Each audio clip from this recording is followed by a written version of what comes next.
안녕하세요. 저는 시어머니와의 갈등으로 이혼 직전까지 가게 된 사건이 2번 있었고, 최근에도 이혼 서류를 다 갖추고 신청하러 가는 날 어찌어찌 되어 이혼은 보류하게 되고 마음만 불편하게 된 결혼 8년 차입니다. 저는 시어머니가 너무 믿고 원망스럽고 정말 시어머니에 대한 분노가 마음속에 가득한데, 오히려 친정 엄마는 시어머니란 원래 그런 존재라 하시며 저에게 그릇이 작고 나쁘다고 하셔서 제가 가진 시어머니에 대한 분노가 비정상인지 정말 솔직한 의견을 듣고 싶어 여기에 글을 올려봅니다. 그간의 일을 쭉 풀었으면서 저도 이 상황을 객관적으로 보려고 하는 것이니, 속 좁은 며느리가 자기 지지해달라고 자기 관점에서 시어머니 욕한다는 비난은 말아주셨으면 합니다. 제가 시어머니에게 분노하는 핵심은 저를 너무 편하게 여기셔서 저희 부부와 시어머니의 경계가 없고 저에게 막말을 하시면서도 동서가 들어오니 저에게 대하는 것과는 다른 시어머니의 모습을 보이는 것입니다. 같은 대학 CC로 만난 남편과 7년 만에 결혼을 했습니다. 만나고 있을 때는 시어머니는 저를 보지도 않고 탐탁지 않게 여기셨어요. 시댁보다 저희 친정이 내세울 곳이 없다는 이유에 서 있죠. 남편에게 싫은 소리를 많이 하셨던 것 같습니다. 그러다가 저에 대해 알아보셨고, 제가 졸업한 고등학교에 근무하는 선생님께서 시이모의 학교 동문이라 저의 평판을 알아보셨는데, 그 선생님께서 제 칭찬을 많이 하셨고, 또 아들도 못 헤어지겠다고 하니 결국 집에 데려오라고 하고 결혼을 허락하셨습니다. 사실 시댁은 많이 부자이고 시부모님이 최고 학벌을 가지신 분인데, 이렇다 내놓을 거 없는 친정을 가진 저를 며느리로 받아들여 주신 거죠. 남편이 말이 없고 부잣집 아들임에도 너무 근검절약하는 스타일이고, 자기 집 부자라는 티를 하나도 안 내서 정말 저는 그렇게 부자인 것을 상견례 하는 날 처음 알았습니다. 참고로 시댁은 지방이고 저희는 서울을 살았어요. 어쨌든 그리 결혼이 진행되는데, 결혼 날짜, 결혼 장소, 하다못해 신혼여행까지 모든 것을 시어머니가 결정하셨습니다. 저를 무시하면서 그런 것은 아니고 그냥 너희를 위해서라 하시며 진행하셨죠. 저나 신랑이나 남에게 싫은 소리 못하고 좀 순둥이 스타일이라 기분이 약간 상했지만 그냥 하시자는 대로 했습니다. 결혼 전에 제가 할 예단이라든지 음식이라든지 모든 것을 시어머니 본인이 먼저 다 알아보고 정한 뒤에 친정에서는 눈으로 가서 확인하고 돈만 내면 되는 상황으로 만드셔서 예단, 음식 파는 업체 직원들도 저희 엄마에게 미안해하는 상황이었습니다.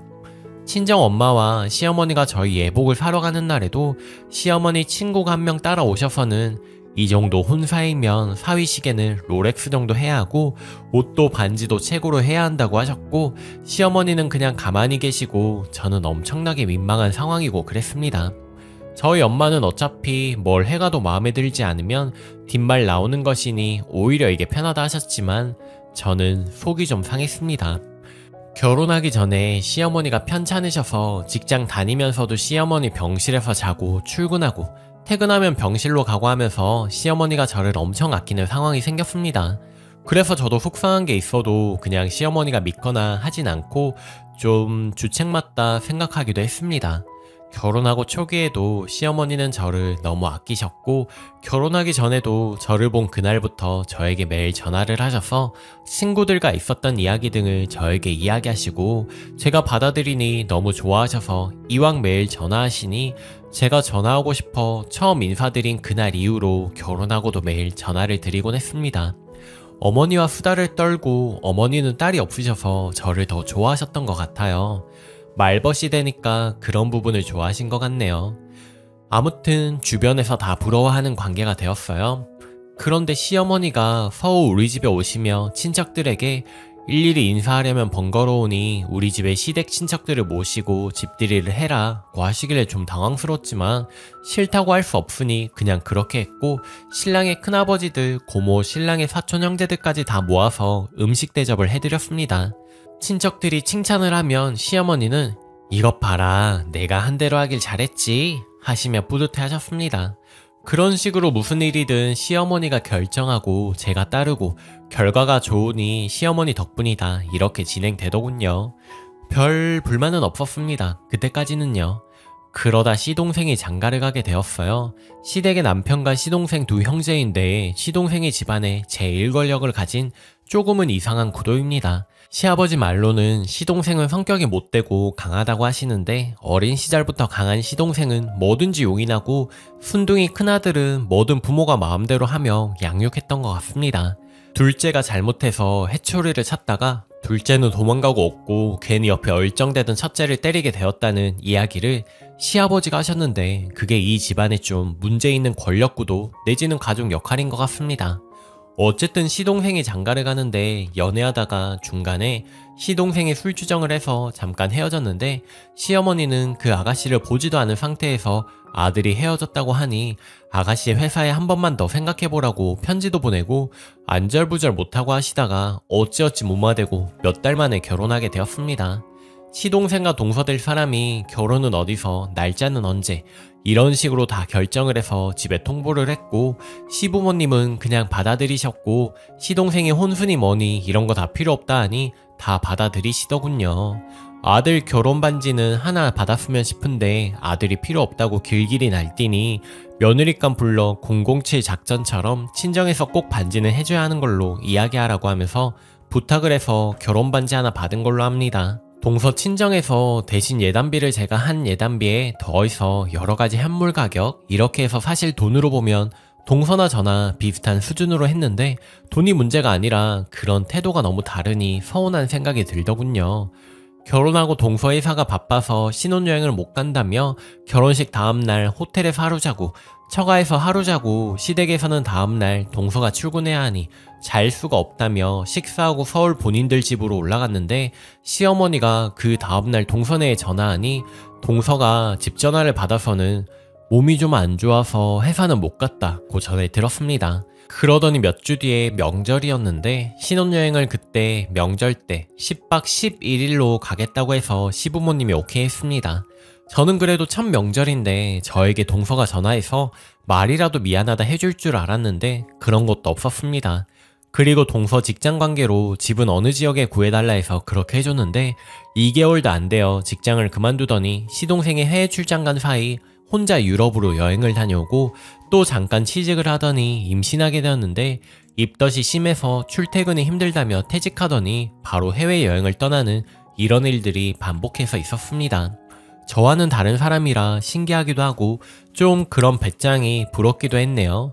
그리고 시댁 근처로 이사하면서 그런 상황에서도 갈등 없이 시간을 흘렀고 남편 직장 관계로 시댁과 5분 거리로 이사를 했습니다. 이사하는 날 시어머니가 오셔서 전화통화로 저희 집 찾아오는 방법을 누군가에게 알려주시더니 곧 시이모님과 시어머니 친구분이 저희 집 이사하는데 오시더군요. 시어머니 말이 너 혼자 정리하기 힘드니 같이 정리해라. 이런 시어머니가 어딨냐. 이 살림 네가 정리하려면 몇 날 며칠 걸려도 다 못한다 하시더군요. 기분이 이상했습니다. 여기는 내 집이고 시어머니가 미리 저에게 그러겠노라 하셨어도 제가 못하시라 안하고 받아들였을 텐데 왜 이렇게 며느리와 아들 그리고 손녀의 가정임을 인정하지 못하고 경계를 짓지 못하시나 싶었습니다. 이후로 하루에 한두 번씩 예고 없이 우리 집에 오셨고 여름이라 잠옷만 입고 있다가 당황스러운 적이 여러 번. 제가 서울 직장 일을 급하게 인계하고 오느라 밤에 아이 재우고 남은 일들은 밤새 작업하게 된 기간이 있었는데 낮에 제가 아이하고 자고 있다고 남편이 말씀드렸는데도 시이모, 시아버지와 함께 과일 전해주시겠다며 갑자기 들이닥치셔서 제가 속옷바람에 소파에서 자다가 혼비백산한 일도 있었습니다. 뭔가 시어머니가 너무 예의가 없다는 생각이 들었고 서서히 내가 선을 그어야겠다 느꼈습니다. 그러다가 제가 아이를 친정에 보냈는데 갑자기 집에 오셔서 손녀를 찾으셔서 제가 기회다 싶어 어머니 전화하고 오셨으면 아이 친정에 안 보냈거나 아이 있을 때 오셨으면 좋았을 텐데요 이야기를 했고 이게 무척 서운하셨나 봅니다. 그리고 아이가 어려 낮잠 자는데도 시도 때도 없이 전화하셔서 항상 30분 이상씩 남의 집 며느리 흉보시고 친구들 이야기하셔서 제가 아이 낮잠 잔다는 핑계로 집 전화를 몇 번 내려놓은 일이 있었습니다. 그리고 제가 시댁에 전화를 드리면 밝은 목소리로 받으셨다가도 저인 것을 아시면 바로 신음하시며 아프다 하시고 이런 식으로 좀 관심을 구하는 행동을 지나치게 하시더라고요. 그러던 중 시댁에서 저녁 먹기로 했다가 아이가 갑자기 잠들어서 아이가 1시간 내로 깰 테니 식사하고 계시면 곧 아이 깨는 대로 가겠다는 이야기를 신랑이 전했는데 그냥 오늘은 오지 말라는 이야기를 전해 들었습니다. 저는 그때 시어머니가 화나셨다는 걸 몰랐고 다음날 전화를 드렸더니 어머니라 부르지 마라. 네가 어머니라고 하면 소름 끼친다. 시집에 오기 싫으면 오지 말지. 애 핑계를 왜 대냐. 그리고 집 전화 받지 않을 거면 집 전화는 왜 만들어놨느냐. 당장 해지해라. 너희 엄마한테 네가 잘했는지 못했는지 물어보고 너희 엄마가 뭐라고 하셨는지 나한테 이야기해라. 그리고 너희 앞으로 예금 들어주려고 했는데 다 물 건너갔다. 넌 많이 배웠으니 몸만 나가도 잘 살 수 있겠구나. 인연을 끊자. 나도 이민 갈 거다. 이런 식으로 40분 정도 소리를 전화로 지르셨어요.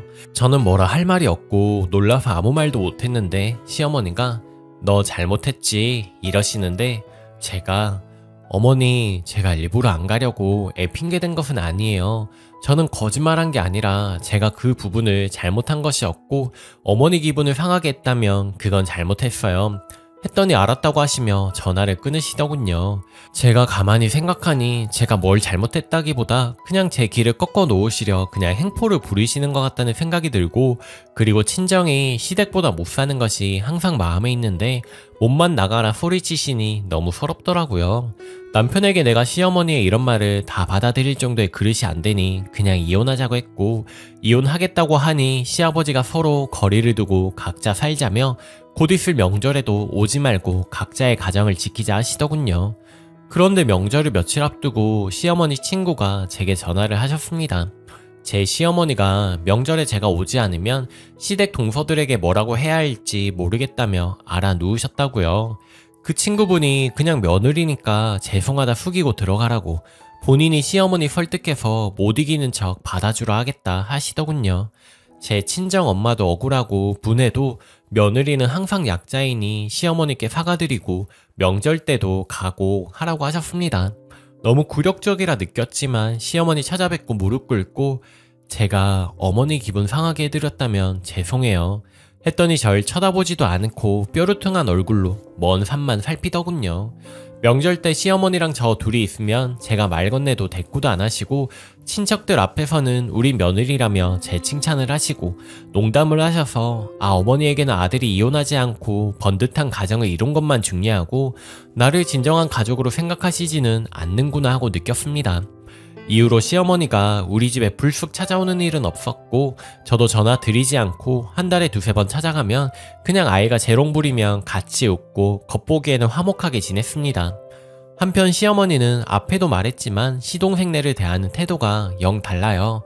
시동생 부부는 둘 다 강한 성격이 만나 자주 싸우고 이혼 한 해 만에 하였고 동서는 싸우면 시댁에 전화해서 무슨 일이 있었는데 누가 잘못한 거냐 따져서 시부모님 안절부절 못하게 했죠. 시어머니는 동서집에 평소에도 전화를 잘 못하셨죠. 작은 아들네는 어려워하니까요. 저에게 그 집에 무슨 일이 있느냐 전화해보고 나한테 다시 알려달라는 식이었습니다. 그 당시에는 제가 매일 전화를 드렸던 상황이고 하루라도 전화를 안 하면 너네 살아있었냐? 죽은 줄 알았다고 찬바람 쌩 불게 핀잔 주셨는데 작은 아들 집에는 전화도 못하는 시어머니가 이해가 안 되더군요. 그런 일들이 지금까지 계속되었고 최근 동서가 둘째 출산을 하였는데 마침 시동생도 회사 생활에 실증을 내고 동서도 아이를 낳았으면 같이 키워야 한다고 육아휴직을 썼습니다. 두 사람이 아이 보면서도 도우미 아주머니까지 쓰면서 아이 키우는데 둘째 아이가 아직 100일도 안 되었는데 아이들을 남편에게 맡기고 해외 유학을 떠나겠다고 선언하는 일이 있었습니다. 유학의 내용도 유학해도 취업이 확실하지 않고 아이도 아직 100일이 안 된 상황이라 시어머니도 잠깐 황당해 하셨다더군요. 결국 시어머니가 그런 며느리 혼자가 아닌 아들과 어학연수 가고 아이들 데리고 다 같이 유학을 가라고 하셨고 이 상황을 지켜보는 저는 화가 나서 견딜 수가 없더군요. 동서 친정이 저희 친정보다 더 잘 살고 이런 건 아니고 유학 비용도 시댁 돈으로 가야 하는 상황이었는데 왜 저에게는 전화 몇 번 안 받는 일로 맨몸으로 나가라고 소리치시고 어머니라 부르지도 말라 하시면서 동서내에는 무슨 일이 있어도 이혼한다 할까봐 모두 오케이 하시다니요. 이번 유학건은 정말 좀 어이없는 이야기인데 또 며느리가 기분 상할까봐 또 며느리 혼자 해외 유학 가면 100일 안 된 둘째 손자까지 자기 아들이 키워야 하니 그게 안쓰러워서 그냥 일가족이 모두 해외로 가라고 하시는 어머니가 정말 이해가 안 되었습니다. 물론 그럴 위인도 못 됩니다만 만약 제가 그랬다면 정말 별 이야기 다 나오고 저만 상처받았을 텐데 너무나 조용히 아무 문제 없이 차라리 아이들 남편과 함께 가라며 해결책까지 시어머니가 제시하시면서 동서의 요구를 들어주시니 서운하고 몇 년 전 어머니가 제게 했던 그 전화통화 내용이 떠오르면서 너무너무 화가 나더군요. 그래서 제가 남편에게 화를 내면서 나는 부잣집에 시집 왔어도 시댁재산 노린다 이야기를 들을까봐 또 시댁재산 기대하는 것도 자존심 상해서 만사까지 직장 다니면서 야근하면 지하철 끊길까봐 뛰어다녔는데 그런 며느리는 전화 몇 번 못 받아도 인연 끊자 하시면서 작은 며느리는 첫 명절에 안 와도 오케이, 전화를 안 해도 오케이, 부부싸움을 하면 잘잘못 가려달라고 새벽에 전화해도 오케이, 직장 때문에 강남에 집 얻어달라고 하고 2개월도 안 되어 직장 그만둬도 오케이, 입덧 심해 직장 그만둔다면서 해외여행 다녀도 오케이, 첫애 낳고 돌 안 된 아이 데리고 유럽이니 호주니 온 세계 여행하고 살아도 오케이, 둘째 낳고 100일 안 된 아이를 남편 육아 휴직시키고 맡겨놓고 유학 간다 해도 오케이. 제가 분통이 터져서 남편한테 말했습니다. 내가 당신 직장 때문에 안정적이고 당신보다 돈 많이 버는 직장 그만두고 지방에 내려왔는데 어머님 첫마디가 뭐였는지 알아? 우리 땡땡 이제 돈 많이 벌어야겠네. 혼자 버니. 이게 도대체 무슨 경우냐. 내가 동서보다 돈을 못 써서 그러는 거 아니냐. 내 돈 가져가는 거 아니니 동서가 시댁돈 받아 많이 쓰고 사는 거 괜찮다. 그런데 왜 항상 동서와 도련님은 어려워하면서 오히려 떠받들고 사는 격이고 나는 왜 맨날 만만하게 보냐. 당신은 만만한 아들이라 괜찮은지 몰라도 난 당신처럼 착하지가 않아. 이러며 싸웠습니다. 그랬는데 남편이 그 고부 갈등 심할 때도 가만히 있던 남편인데 뭔가 해결해야겠다 싶은지 시아버지를 찾아가서 이런저런 이야기를 했나 보더군요. 며칠 전에 동서가 전화와서 그럽니다. 형님, 어머니가 전화하셔서 제가 유학 가서 이혼할 거라고 그러시던데 그 말을 형님이 아주버님한테 했다고 하더라고요. 진짜예요? 그런 말을 한 적이 없는데 뭔가 남편이 중간에 말을 하다가 잘못 전해졌구나 싶은 상황에 더 이상 이 남자를 내가 믿고 살 수 없구나. 평소에도 의사소통을 잘 못해서 고부 갈등이 심한 면이 없지 않은데 말주변 없는 이 남자가 또 뭔가 말을 잘못해서 내가 이상한 여자가 되는구나. 완전히 마음이 돌아서게 되었습니다. 시어머니, 실제 제가 그 말도 안 했지만 제가 그 말을 시어머니 앞에서 했더라도 시어머니가 이 말을 네 형님이 했다 한 시어머니를 생각하니 인격이 내 생각보다 바닥이구나 싶더군요. 결국 그냥 이혼 서류 갖추고 남편한테 이혼하자고 했습니다. 그랬더니 시어머니 시아버지 다 찾아오셨고 이혼만은 안 된다며 뭐에 화가 났느냐 물어보시더군요. 그간 있었던 이야기를 하며 어머니가 몇 년 전 저에게 전화 몇 번 안 받은 거, 아이가 갑자기 낮잠을 늦게 자서 시댁에 가는 거 1시간 미룬 일로 인연 끊자 하고 맨몸으로 나가라 하고 포곤하신 이야기하면서 그 이후로 우리 부부 사이가 이전처럼만 못했고 서로 상처도 많이 주고 받았다. 형제간에 다른 태도로 대하시는 거 참기 힘들다고 하니 절대 차별한 적 없다며 다 오해라 하시더군요. 그리고 그 전화로 폭언했던 건 기억이 잘 안 난다고 하네요. 결국 자기들은 차별한 적이 없고 자기들은 기억도 안 나는 하찮은 일에 꽁해서 이혼하자 하는 속 좁은 이상한 며느리로 만드시더군요. 이혼만은 말아달라, 명절 때만 오가자, 서로 노력하자 말씀 남기고 두 분이 댁으로 돌아가셨습니다. 그 상황에서 제가 이혼한다니 집에 오셔서 절 설득하시던 친정엄마가 다 지켜보셨고요. 일단 이 일이 며칠 전에 있었고 남편도 울면서 이혼만은 말아달라고 하고 이혼만은 일단 보류하기로 했는데 친정엄마가 그 정도도 안 하는 시어머니가 어딨느냐, 다 그러고 산다. 네가 못돼서 그걸 못 참는 거다. 엄마가 보기에도 동서의 행동이나 시어머니의 행동이 좀 지나친 면이 있지만 그걸 참고 사는 게 어른이고 며느리다. 이러시면서 제가 폐륜 며느리인 양 저를 야단치십니다. 저는 사실 잘 모르겠습니다. 제가 너무 감정적인가요? 이혼하고 말고의 문제가 아니라 정말 제가 분노하는 게 이해되지 않는 상황인가요? 정말 그런 거라면 제가 심리치료를 받든 뭔가 제 문제를 고쳐야 할 것 같아 정말 진심으로 궁금해서 여쭤봅니다. 꼭 솔직히 말씀해주세요. 후기. 지난 제 글에 정성어리게 댓글 달아주신 분들 모두 감사했습니다. 제 분노한 마음에 공감해주시고 이해한다며 토닥여주신 여러분 덕분에 큰 위로가 되었습니다. 제가 처음부터 너무 편하게 대할 수 있게 원인을 제공했다고 하시는 분들 의견도 인정합니다. 위 글을 쓰고 5개월의 시간이 흐른 동안 저는 시동생 부부와의 비교에서 벗어나기 위해서 노력을 했어요. 그들이 어떻게 살던 어떤 대우를 받던 신경 쓰지 않기로요. 시댁에게는 정말 앞으로 1년에 한 번 설날에만 보고 그 외에는 왕래 없이 살고 싶다고 강경하게 말했네요. 이혼만은 안 된다 생각하시는 두 분이기에 받아들이시더군요. 시어머님의 사과도 받았고요. 무엇보다 저는 친정 엄마로부터 독립하기 위해 노력하고 있습니다. 엄마의 그늘에서 벗어나 제 주체가 되어서 남편과 잘 살아보려고요. 다시 살아갈 지혜를 주셔서 정말 감사했습니다. 댓글입니다. 제 생각엔 앞으로의 긴 인생에서 이혼보다도 중요한 것은 님께서 언급하신 기분 나쁜 거 있으면 말할 용기라고 생각됩니다. 심리상담 같은 거 받아보셨으면 해요. 친정 어머니와의 관계 구도에서 님의 패턴이 만들어진 것처럼 보이기도 하고 그러네요. 그래도 잘 말했습니다. 응원하겠습니다. 오늘 제가 준비한 사연은 여기까지입니다. 여러분은 어떻게 생각하시나요? 오늘도 낭만캐스터와 함께 행복한 하루 보내세요. 감사합니다.